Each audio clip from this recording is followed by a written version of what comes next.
Encuentro con tu ángel presenta Conociendo la Biblia, libro por libro.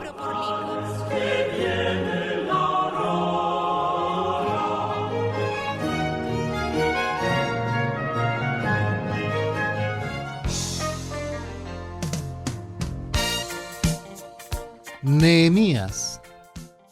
Al libro de Nehemías le podríamos dar el título de Reconstruyendo nuestra muralla, y junto con los libros de Esdras, que ya estudiamos, y con Esther, que analizaremos próximamente, nos hablan de un periodo muy particular en la historia de la nación de Israel, cuando fueron llevados cautivos a Babilonia. Recordaremos que el libro de Segunda de Crónicas terminó con una nación rebelde, descuidada espiritualmente, que a todo le daba importancia, menos a su relación con Dios, que aun a pesar de las advertencias e invitaciones de vivir cerca de su presencia, ellos siguieron desobedeciendo abiertamente los principios y mandamientos que Dios les había dejado, por lo que terminaron siendo castigados, primero como cautivos por los asirios y después por el reino de Babilonia durante 70 años. Dicho lo anterior, así nos introduciremos para estudiar el libro de Nehemías, que esperamos les dé el anhelo de leerlo y apropiar todas sus enseñanzas aquí, en su programa Encuentro con tu ángel. ¿Sabías que los libros de Esdras, Nehemías y Esther están en un orden cronológico inverso? Que históricamente primero fue lo que pasó en el libro de Esther, que se casó con Asuero, rey de Babilonia, donde se nos narra el trabajo que Dios comenzó a hacer en el corazón de los mandatarios de este imperio, para que finalmente Nehemías obtuviera el permiso de reconstruir la muralla y Esdras el altar y el templo. La importancia de los libros de Esdras, Nehemías y Esther no es cronológica, porque primero sucedió lo que se narra en el libro de Esther, luego lo que pasó en el de Nehemías y al último lo que viene en el de Esdras. Pero en la Biblia vienen al contrario, porque a Dios no le importa tanto el orden de los sucesos, sino la secuencia de los pasos que debe dar una persona para regresar a su comunión con Dios, después de haberse apartado del camino de bendición. Lo que estudiamos en el pasado libro de Esdras es precisamente ese proceso de restauración de un creyente que, por descuidarse espiritualmente, vuelve a ser esclavo de un pecado que ya había abandonado. En el libro de Esdras vimos que todo comenzó con la reconstrucción del altar y el templo, esos símbolos maravillosos que representan nuestra salud espiritual y que establecen que nadie puede arreglar su vida de pecado si primero no ponen a Dios en el centro de su corazón. Por eso, el libro de Esdras va primero, porque en él es donde se reconstruye el altar y el templo, que significa el reconocer que Dios es nuestro Señor y que queremos darle nuevamente el derecho que tiene sobre nuestra vida. De ahí sigue el libro de Nehemías, que narra la reconstrucción de las murallas de la ciudad y el significado que tiene para nosotros. ¿Sabías que el muro que rodeaba a la ciudad de Jerusalén simboliza la seguridad que los hijos de Dios tenemos en nuestra batalla espiritual y la fuerza que necesitamos para librarla? Que en el libro de Nehemías Dios nos va a revelar el secreto de esta fuerza y seguridad, y que en el libro de Esther vamos a conocer el propósito divino para esta ciudad santa que nos representa a todos. El libro de Nehemías tiene dos divisiones fundamentales. De los capítulos 1 al 6 trata de la reedificación del muro de Jerusalén, y de los capítulos 7 al 13 se narra la instrucción al pueblo para enseñarle, después de tener la muralla construida, cómo se vive la vida cristiana. En la vida del creyente, la muralla representa su defensa ante las tentaciones. Una de las principales murallas que Dios quiere levantar en nosotros es que aprendamos a decirle no a lo malo. Y Nehemías fue el campeón de establecer que lo equivocado no se iba a aceptar. Así como nosotros, que debemos tener muy claro que esa muralla es la que debe resguardarnos de tomar malas decisiones. El libro de Nehemías nos enseña que para entrar a este proceso de reconstrucción, la nación de Israel debía tener un tiempo de preparación.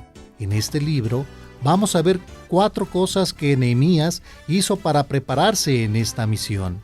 Y debemos aclarar que si tú no ves estas 4 señales en ti, tu vida va a seguir igual. Va a continuar exactamente como estaba. En Nehemías, capítulo 1, versículo 4 dice: Al oír eso, me senté y me puse a llorar, y durante muchos días permanecí sumido en la tristeza. Ayunaba y oraba ante Dios del cielo. ¿Qué fue lo que oyó Nehemías? ¿Que lo hizo caer en una tristeza terrible? Le dijeron que la ciudad estaba en ruinas y que su muro estaba destruido. El primer punto que Dios quiere encontrar en tu vida para trabajar en tu fortaleza es que tú entiendas lo que el pecado te ha hecho. Quizá no a una profundidad absoluta, pero que sí tengas una preocupación sincera por ver lo que el pecado realmente te está robando. ¿Sabías que la manera en la que debes evaluar tu vida no es desde tu punto de vista, sino que la debes calificar en relación a lo que Dios ha dicho que puede hacer con ella? Porque aunque tú digas que no estás tan mal, debes reconocer que eso no es el plan que Dios tiene para ti, que Él quiere que seas un gran testimonio de fe, un claro reflejo de que Cristo vive en ti y que estás lleno de gozo a pesar de los problemas. Que tienes que reconocer que hace falta trabajo y reconstrucción en tu vida para que Dios pueda trabajar en ti, que si estás contento como estás, ¿no le vas a permitir a Dios cambiarte? El segundo punto que Dios quiere ver en ti para poder trabajar en tu interior es lo mismo que hizo Nehemías después de ver el muro destruido. Se puso a confesar sus faltas. Dios quiere decirnos que la vida está llena de pecado y que vamos a tener que lidiar con esto todo el tiempo, que tenemos que aprender a confesarnos oportunamente, sin esperar a que se nos junten muchas cosas equivocadas. En el capítulo 1, versículo 7 del libro de Nehemías dice: Sí, hemos pecado contra ti, hemos pecado, tanto yo como la casa de mi padre. Nos hemos portado muy mal contigo.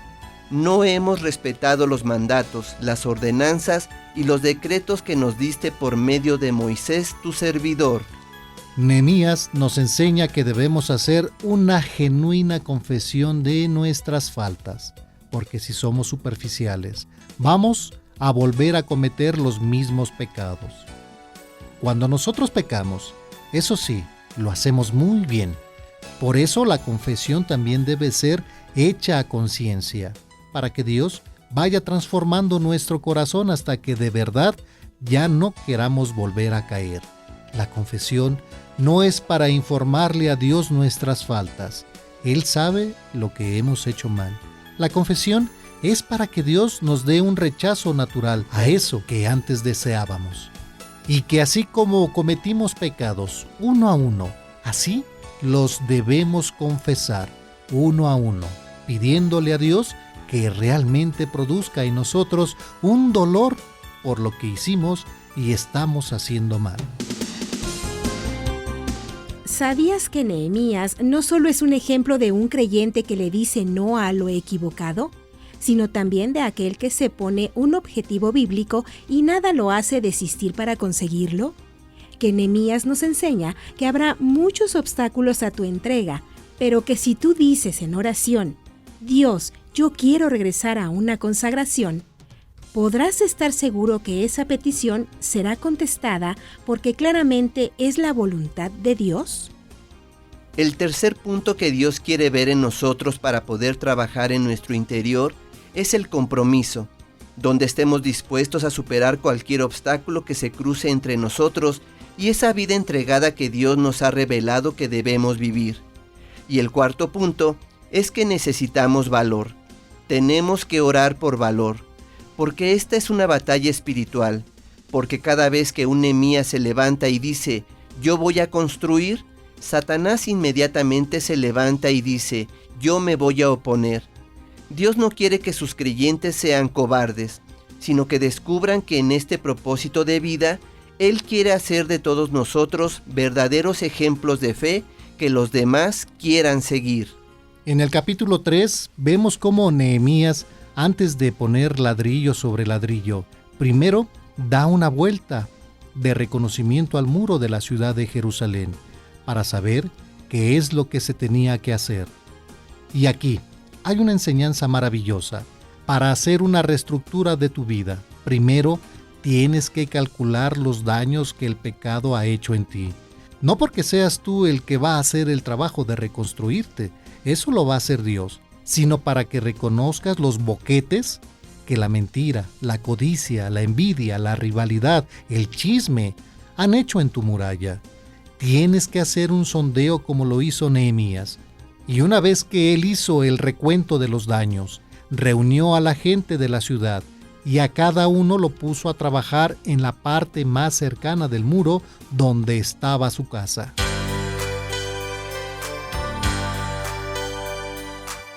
¿Sabías que para Dios no es primordial que tú trabajes en una iglesia que está del otro lado del mundo o que impactes a una comunidad de otro continente? Sino que Dios quiere que seas útil ahí, donde estás ahora, con tu familia, con tus amigos, en tu trabajo, en tu escuela o en tu vecindario, exactamente en lo que está más cercano a ti, que tenemos que aprender a trabajar primero en la parte del muro que tenemos más cerca, que representa nuestro propio corazón, porque ahí es donde inicia el trabajo de Dios. Que no te preocupes si tienes problemas con tu pareja o tus hijos, porque en la medida en la que Dios tenga más control de ti, te guiará y te dará la sabiduría, la sensibilidad y el impacto para influenciar a tus seres queridos. Otra parte del libro de Nehemías que vamos a analizar es la reedificación de las puertas de la ciudad, que simbolizan un aspecto de la vida del creyente y que también debemos aprender a reconstruir si queremos regresar a una buena comunión con Dios. La primera que se tenía que reconstruir era la puerta de las ovejas. Por esa puerta entraban las ovejas directamente al templo de Jerusalén para ser sacrificadas. Y todas estas muertes nos hablan de una sola cosa, la muerte de Jesucristo en la cruz del Calvario. Ahora lo que Dios quiere es que aprendas a morir a ti mismo. Esa es la verdad más profunda de un seguidor de Cristo. En Lucas capítulo 9, versículo 23 dice: También Jesús decía a toda la gente: Si alguno quiere seguirme, que se niegue a sí mismo, que cargue con su cruz de cada día y que me siga. Cargar nuestra cruz no significa que la suegra viva con nosotros o que tenemos que aguantar a un jefe muy estricto. Cargar nuestra cruz cada día es aprender a decirle no a nuestro yo y decirle sí a lo que Dios nos está pidiendo. Debemos cargar nuestra cruz y crucificar verdaderamente aquello que amamos y que pensamos que es lo mejor para nosotros. Y lo que sucede cuando crucificamos a nuestro yo, descubrimos que el yo que Dios nos ofrece es infinitamente mejor que el primero. Esa es la puerta de las ovejas, aprender a morir a ti mismo y a obedecer en las buenas y en lo que según nosotros son las malas.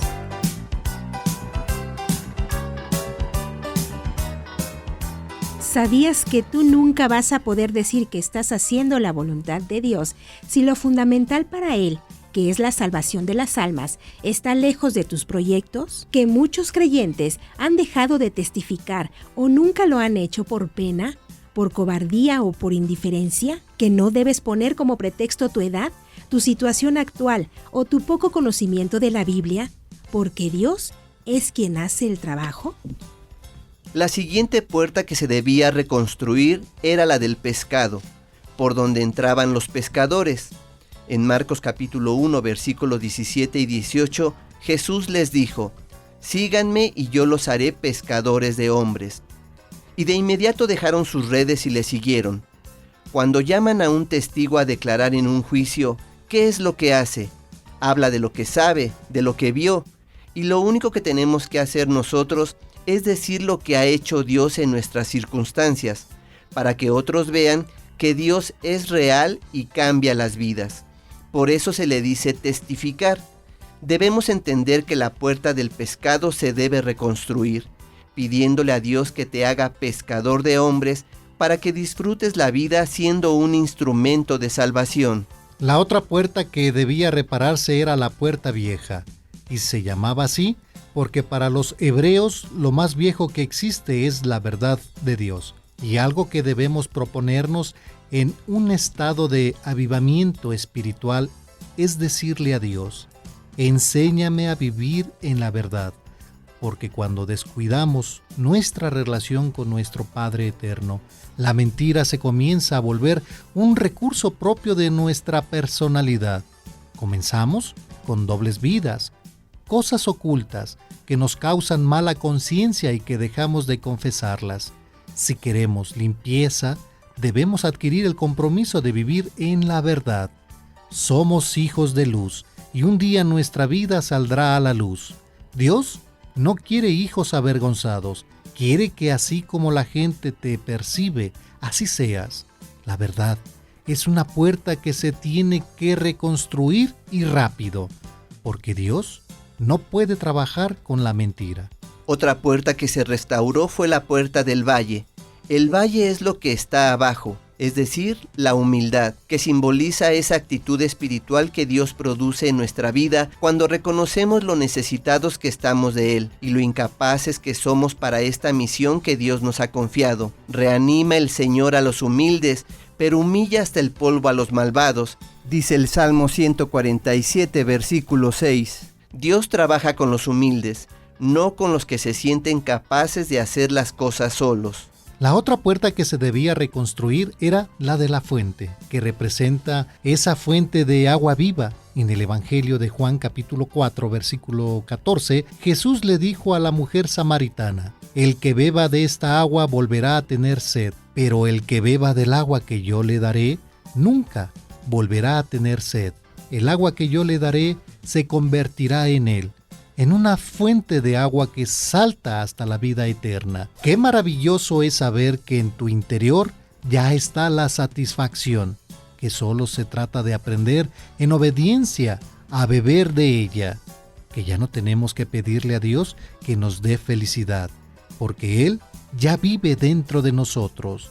Lo que tenemos que hacer es quitar las piedras que están tapando la boca de ese manantial, quitar el pecado que hemos permitido en nosotros y que bloquea al Espíritu Santo, para redescubrir ese toque mágico de Dios en todo lo que hacemos. ¿Sabías que la puerta del agua fue la única que no necesitaba que la repararan? Que el agua simboliza la palabra de Dios, la cual no necesita que le hagan ninguna restauración o arreglo, que ahí ha estado siempre para que la usemos. Que la puerta del agua era una puerta que había que cuidar y que por eso asignaron a unas personas para resguardarla, que la palabra nos limpia, nos edifica y nos alimenta, que si no hay palabra en tu vida, la enfermedad entrará, que si no comemos bien, bajarán nuestras defensas, que la palabra es nuestro alimento y que no hay creyente sano si no hay palabra en su vida y que por eso esta puerta es crucial. La puerta que también estaba destruida era la puerta del este, que representa por donde sale el sol, y que era la puerta de la esperanza. Saber que Dios es todopoderoso, que puede y quiere hacer milagros en tu vida, que no hay nada imposible para Él, y que es el único que nos puede librar del espíritu de pesimismo por nuestros malos actos. Dios no reprueba a nadie que quiera ser restaurado. Él quiere que recuerdes que si tienes a Cristo en tu corazón, eres un hijo de Dios y que nunca cambia lo que siente por ti. A través de esta puerta del este, Él nos dice: deja de lamentarte, levántate y déjame reconstruir la puerta de la esperanza en tu vida. La penúltima puerta que debía reconstruirse era la del caballo, que representa a este animal de guerra y que nos recuerda que el creyente debe aprender a vivir cuidándose, a ser precavido, porque estamos inmersos en una batalla contra muchos enemigos. Y finalmente, la puerta que tenía que ser reconstruida era la del juicio, la del examen, que nos recuerda que debemos examinar nuestra vida constantemente, analizar cómo está nuestra actitud hacia los problemas, nuestra obediencia a la palabra, o si nos estamos deslizando a una vida cada vez más independiente de Dios. Por eso, debemos estar pasando constantemente por esta puerta del juicio y ser muy honestos con nosotros mismos. ¿Sabías que una vez que la muralla ha sido construida en tu vida, que todos estos aspectos han quedado claros y que los estamos vigilando, podemos estar seguros que ya tenemos la protección necesaria para vencer las tentaciones? Pero que ahora lo que se necesita es tener la fuerza espiritual para mantener esa protección, porque recordaremos que la ciudad de Jerusalén fue invadida, aunque tenía su muralla, porque no tuvo la fuerza para defenderla. La segunda parte del libro de Nehemías nos habla de la instrucción al pueblo, que la podríamos definir como ¿qué hacer para no perder lo que ya hemos ganado? En Nehemías capítulo 8, versículos del 5 al 8 dice: Esdras dominaba a todo el mundo, abrió el libro ante todo el pueblo, y cuando lo abrió, todos se pusieron de pie. Entonces Esdras bendijo a Yahvé, el gran Dios, y todo el pueblo respondió con las manos en alto: Amén, amén. Luego se inclinaron y se postraron delante de Yahvé con el rostro en tierra. Josué, Bani, Serebías, Yamín, Acub, Sabtai, Maseías, Kelita, Azarías, Yosabat, Hanán y Pelaías, que eran levitas, explicaban la ley al pueblo mientras éste permanecía de pie. Esdras leyó el libro de la ley de Dios e iba traduciendo y explicando el sentido para que comprendieran la lectura. Esto es increíble, y es precisamente lo que tratamos de hacer en Encuentro con tu Ángel. Leer la palabra y explicarla con la gracia de Dios. El pasaje dice que Esdras leyó el libro de la ley de Dios e iba traduciendo y explicando el sentido para que comprendieran la lectura. Es decir, encontrándole el sentido práctico, no como un libro histórico, sino entendiendo que Dios nos va dejando estos eventos del Antiguo Testamento como símbolos de lo que un creyente va pasando en su travesía espiritual, desde que se entrega hasta su partida con el Señor. ¿Sabías que Nehemías incorporó a los levitas a su sacerdocio y a todas sus actividades como una forma de comenzar a usar los dones que Dios les había dado como nación? ¿Y que esto es un punto fundamental en nuestras vidas? ¿Que Dios nos ha dado dones para que al usarlos seamos útiles en sus manos? Que no quiere que seamos pasivos, porque formamos un cuerpo en el que todos tenemos que estar trabajando. En el capítulo 13 vemos a los desobedientes que no querían guardar el día de reposo. En el versículo 19 y 21 dice: Por eso ordené que se cerraran las puertas de Jerusalén en cuanto comenzara a caer la tarde en el comienzo del sábado, y que se esperara hasta el término del sábado para abrirlas de nuevo. Puse en las puertas a algunos de mis hombres para vigilar que ninguna carga entrara en la ciudad el día sábado. 1 o 2 veces, mercaderes y comerciantes de todo tipo se quedaron de noche fuera de Jerusalén, pero yo les advertí: ¿por qué se quedan de noche cerca de la muralla? Si vuelven a hacerlo, los arrestaré. Con esto no volvieron más en día sábado, y así como Nehemías era muy radical con la desobediencia, también nosotros debemos serlo con el pecado. Dios a cada creyente le ha dado un propósito y nos ha ofrecido la misma gracia que le dio a Nehemías para lograrlo. No consientas lo que te afecta, lo que está disminuyendo tu fuerza espiritual, sino tu muralla quedará sin protección. Las puertas que representan las diferentes áreas de tu corazón se irán destruyendo poco a poco, y no te darás cuenta hasta que hagas un reconocimiento de tu vida y veas que necesitan ser reconstruidas. Si tú quieres estar seguro, repasa esta lista. Pídele a Dios que produzca todo esto en ti. Próximamente, en el libro de Esther, vamos a descubrir una historia de amor. Es decir, ¿para qué quiere Dios tanto de nosotros? Porque quiere que aprendamos a disfrutar verdaderamente de la vida, como lo hacemos aquí, en su programa Encuentro con tu Ángel.